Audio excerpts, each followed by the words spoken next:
Hi Facebook, Dave Thompson here. Good morning to you.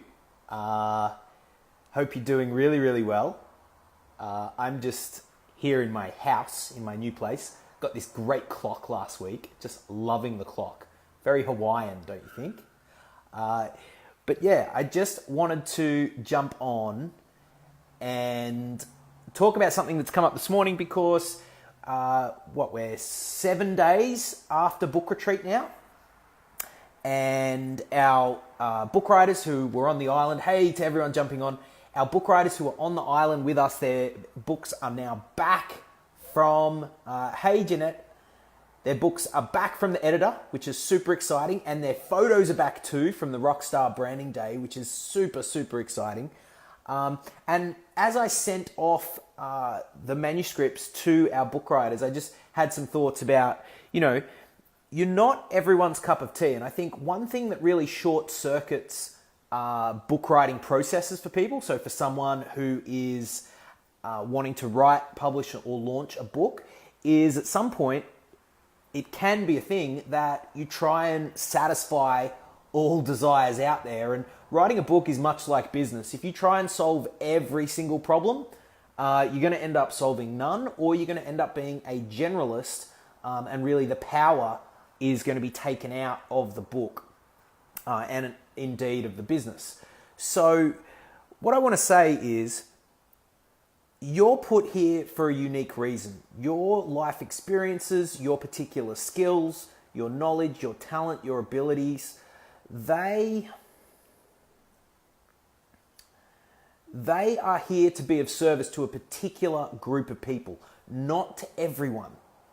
So when it comes to, hey Paula T's a couple of time book writer with us. So when it comes time to put your book out, what I really encourage you to do is recognize the fact that it is a exercise in owning your position. So in taking a position, if you've kind of been, I serve these people and these people and these people, book writing can be a real no, this is my position. And recognize that what you want to create ideally with your book is an opt-in, opt-out situation. So when they read the book, it's almost like your book is a lighthouse for people out in the world. They read it, they see it, they love it, they opt in, they become raving fans, they become great clients, they stay with you a long time, they pay you a lot of money, it's graceful and easy to work with them, and they pay on time and with pleasure. That's the ultimate outcome.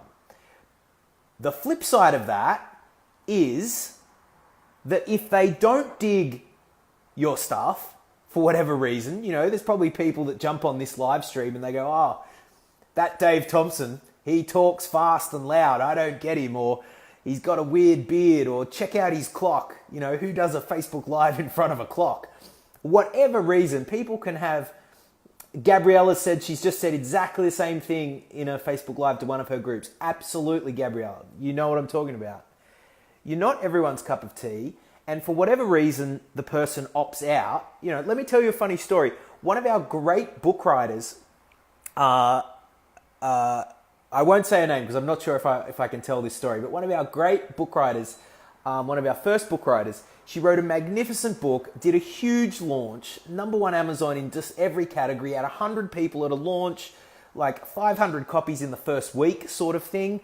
And someone left her a review on Amazon saying that they opted out on page 2 of her book because they read the disclaimer and they didn't like the disclaimer, so they opted out. See, the thing is, people will opt out for the weirdest reasons, and that's okay. That is totally okay. You want them to opt out because if they stayed, they would be a major pain in your butt. Oh man, you want the people to opt out. This is a good thing, people. This is a good thing.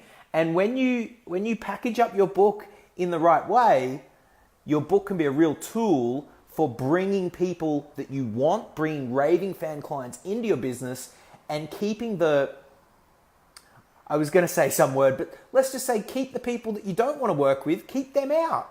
That's perfect. That's exactly what you want. So, a couple of final thoughts. When it comes to writing your book and it comes to those like the publishing moments, or even when you've written it, like when through the draft, the tendency can be to want to seek validation from other people, like kind of this like, oh, am I doing it right? Is it good? You know, it's a little bit of the kind of schoolboy, schoolgirl mentality. And yes, it is important to seek an external check.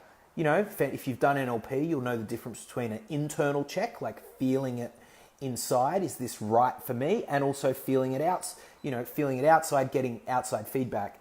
So the external check is important. But when it comes to your book, just encourage you to be really selective about who you seek for feedback and advice from the external check. Because, particularly in Australia, there's things to look out for like tall poppy, especially if someone wants to write a book and they haven't. They're the number one person to stay away from. Do not give your book to them, because that'll just bring up their stuff. Particularly if you've done it with us on the island in a week. People seem to get triggered by the fact that our book writers can write a book in a week or two in a week, like many of our book writers have done now. So, yeah, final thought. If you are seeking external feedback, be very conscious of who you're selecting. And even when you do get that advice, take it with a grain of salt, because at the end of the day, you are the authority.